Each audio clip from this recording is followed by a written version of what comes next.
Well, got the CDI units. There they are. I'm trying to hold my cell phone. Let's try to do this with one hand here. What's in the box? There it is.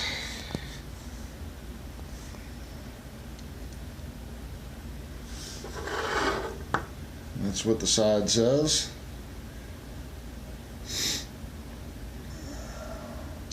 So I'm going to go outside, get these on the bike really quick, and we're going to see if that resolves cylinder number 3's misfiring issues. Okay, here we are outside at the bike. And if you look right there, you can see that all that black is from this unit. It literally has melted all that black plastic out of the bottom of the unit from getting so hot.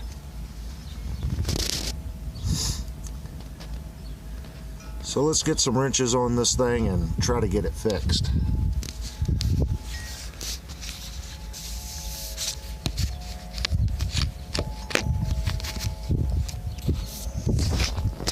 I'm going to try to set you right there. I don't know if you can see or not.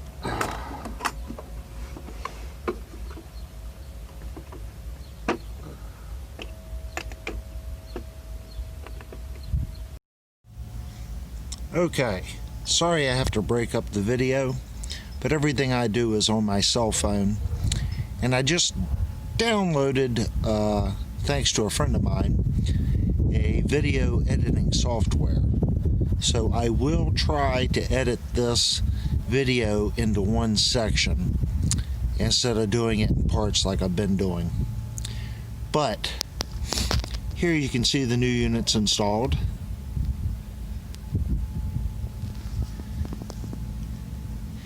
Very easy. Literally took me 2 minutes. This little tab right here, you just push down on that and they literally just unplug. One bolt, and that secures both units. Now I guess is to find out, will it start? Is that the problem? So I'm just going to try to prop the cell phone up somewhere because I do not have a stand. And this bike here does not have a choke cable.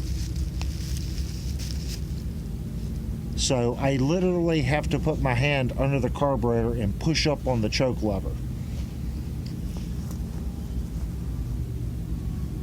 I do have the choke cable. So maybe this weekend we can pull the gas tank and get the choke cable installed. So let's give this thing a shot. Let's see if it starts. This is a cold start.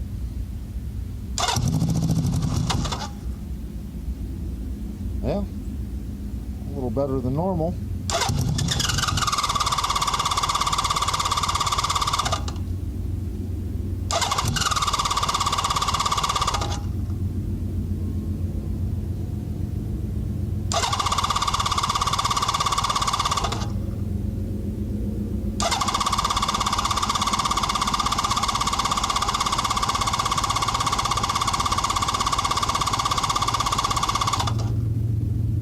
Doesn't seem good.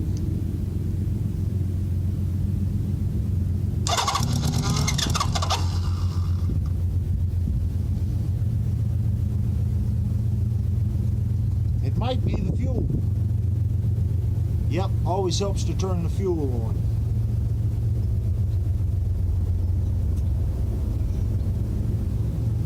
Turn the fuel on, Avery.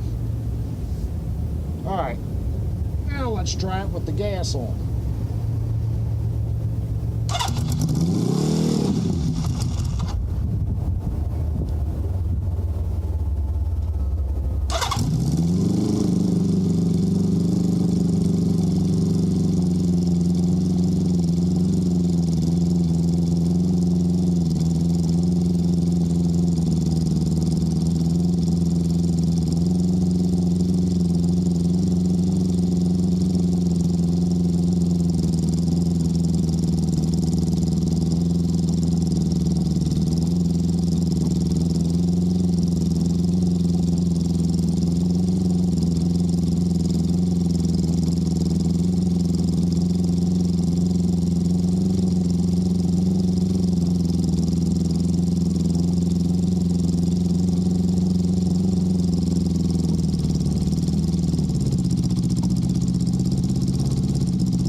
I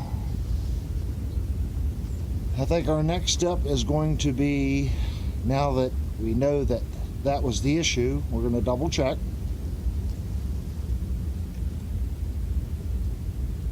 And number 3 was the one that wasn't firing. Oh yeah, she's hot now. Yeah, it's firing. All right, so I guess maybe this weekend we can get the choke cable on it and start going through and actually syncing the carbs and getting the bike operating and functioning properly. Okay, it's the next day, and I was attempting to use my video editor to repair the videos from putting the CDI units in the motorcycle. So I do believe I have that resolved, and hopefully I can add this video in the editing software to the end of the other 3 episodes. But the purpose of this is really to show you the old CDI unit. The camera turned off right when I was taking the old ones out. Lost footage. I can't do anything about that. So with that being said, I figured I'd show you what I actually removed.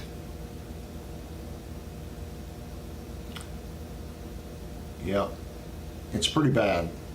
If you go back and you look at the new Ricks units, this is filled with that black gooey plastic material all the way to the top. This appears to have been getting so hot that it melted that out. It ran down over the piece of metal that's in the frame of the bike that this bolts to. And that bolt goes through that hole to the one that's underneath of it, which basically sits like that. Now if you look at the lower one, there's a lot of buildup of that black. So what I'm thinking transpired here is this one was getting so hot that it melted over top of that center heat sink that's bolted to the frame and then ran down onto this one. I'm not sure if this unit is good or bad, but it has definitely seen its better days. You can see the black on the side there from it running down off the top unit. I did order 2, so I just stuck both of them on the bike, and it does seem to be working. Cylinder number 3 is firing, so I went back out later that evening with the fuel, turned the fuel right on, and it did start right up. There are some issues with the idle screws. I have not set the timing on the bike, and I have not truly synced those carburetors. When I originally rebuilt the carburetors and put them on the bike, it was firing. It was misfiring, but it was firing. And I took it for a ride, and it seemed to run really good. The next day, got on it. That's when I noticed the power decrease, hard to start, and also smelt something on the bike. Being new to the bike, I didn't really know what it could be. I looked under the seat, I looked around, I didn't see anything. And then last week, looking around, I noticed that part. And I did a couple YouTube searches and found out that this unit pretty much controls all that. So if you're having that issue where you just have one cylinder that isn't firing, especially, one coil runs 2 cylinders. So if you've got an issue with that one cylinder and you've replaced the spark plug, you've put wires on it, odds are you might want to go back there and look at that CDI unit. Start the bike, see if it's getting hot. Have you smelt that burning smell? Do yourself a favor and check that component, because it took me about probably a little over a month to diagnose the problem. I am not a mechanic. I am a stair builder and tradesman professionally. So if you're more into bikes and you work on them every day, you might have went, oh, that's what it is, go right to it and make the repair. These videos were more for people just like me, just getting into the bike scene again, have an older bike, they have a problem. This is the problem that I was having, and hopefully this video will help the next person that's having that problem that finds this video. Anyway, everyone have a great day and God bless.